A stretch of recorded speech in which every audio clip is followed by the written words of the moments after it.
Salam cerdas.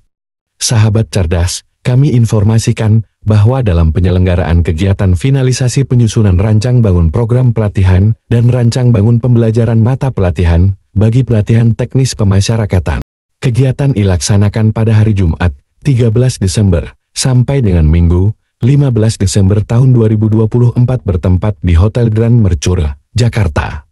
Kami sampaikan bahwa pada kegiatan tersebut telah hadir 2 orang narasumber. Narasumber yang pertama, yaitu Direktur Teknologi Informasi dan Kerjasama Pemasyarakatan, Direktorat Jenderal Pemasyarakatan, Kementerian Imigrasi dan Pemasyarakatan, Bapak M. Hilal. Kemudian narasumber yang kedua, yaitu Widyaiswara Ahli Madya pada Lembaga Administrasi Negara, Bapak Muhammad Iqbal Fadilah. Narasumber pertama, Bapak M. Hilal, selaku narasumber telah menyampaikan banyak hal terkait dengan penyusunan rancang bangun program pelatihan dan rancang bangun pembelajaran mata pelatihan. Salah satu yang disampaikan Bapak M. Hilal adalah mengenai 3 komponen pendidikan, yaitu peserta didik, pengajar, dan penyelenggara. Berikut cuplikannya.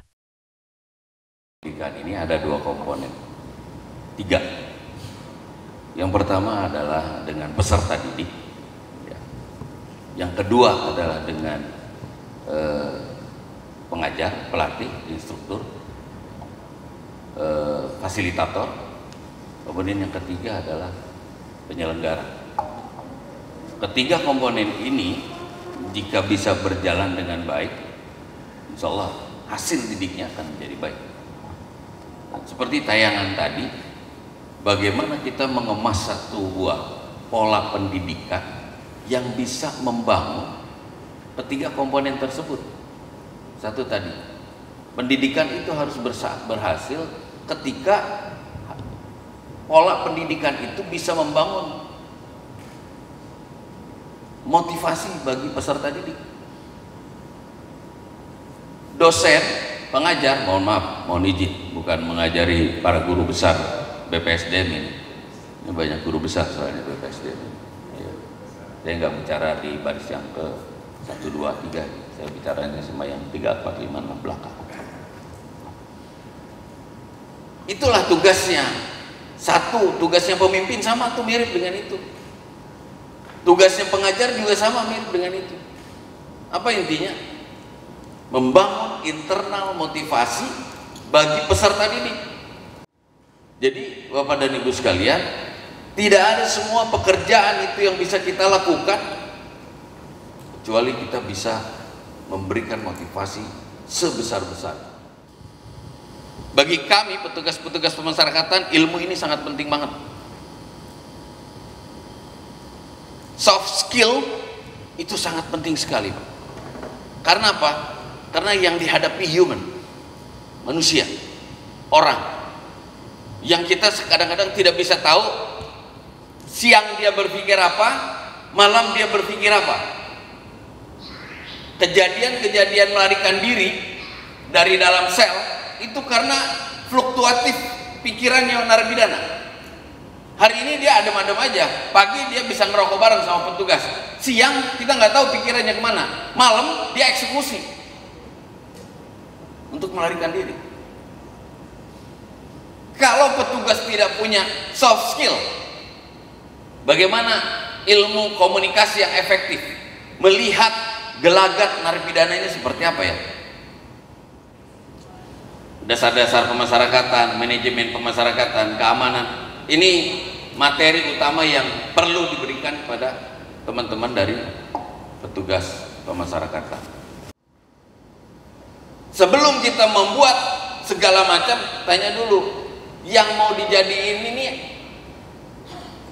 kompetensi seperti apa setiap pelatihan ini? Apa yang dimaui oleh kita? Menjadi seorang petugas P2O harus seperti apa kompetensinya? Baru bikin kurikulumnya, baru bikin modulnya.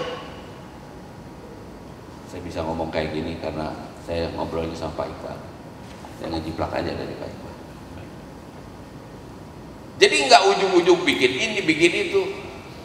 Jadi mau diapain dulu nih? Kita mau bikin apa? Sosok petugas yang kayak begini. Oh, baru kita bikin.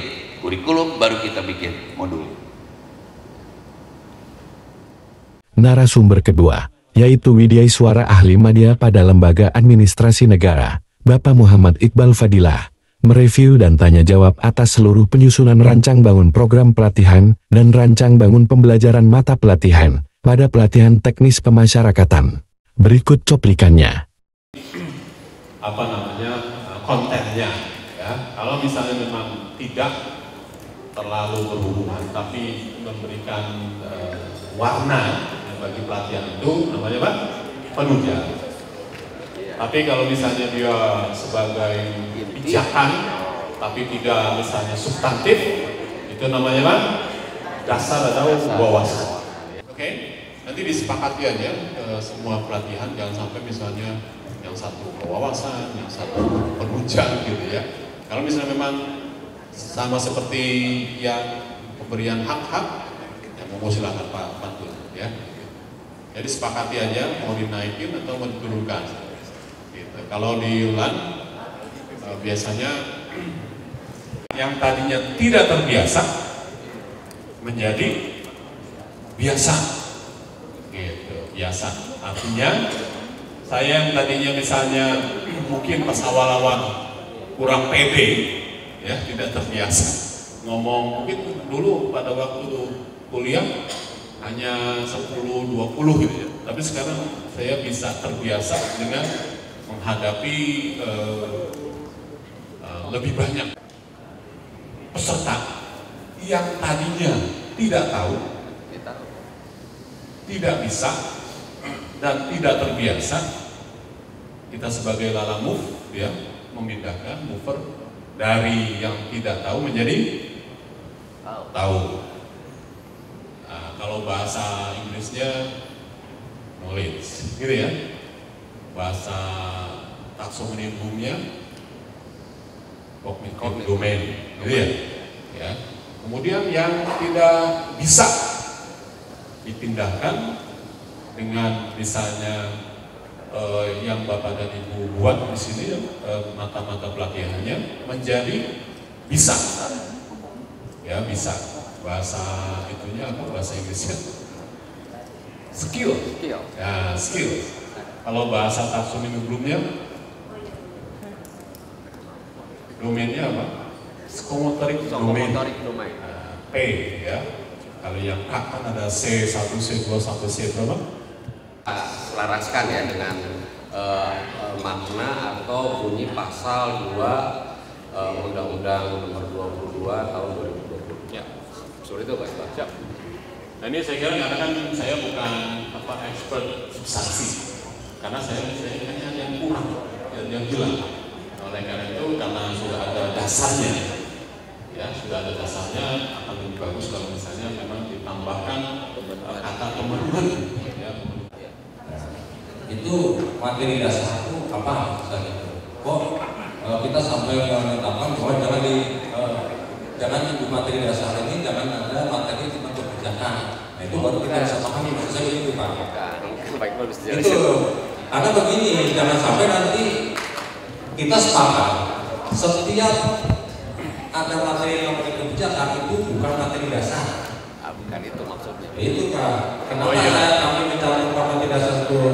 Di sini apa dasar dari wawasan. Sebelum memahami tentang materi ini, pahami dulu loh tentang kebijakan pembelaan narapidana dan pembelaan. Logika manusia begitu Pak. Iya. Nah itu tadi walaupun berbeda mungkin ya, berbeda tapi tetap satu. Ya monggo silakan misalnya kebijakan kalau misalnya yang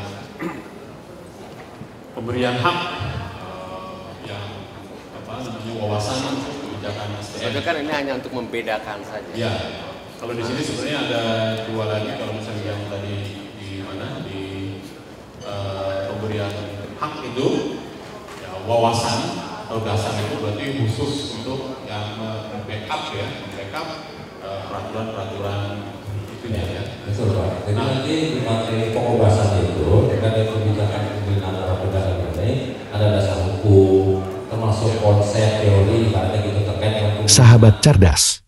Demikian informasi BPSDM Kumham TV hari ini. Semoga bermanfaat. Salam adaptif.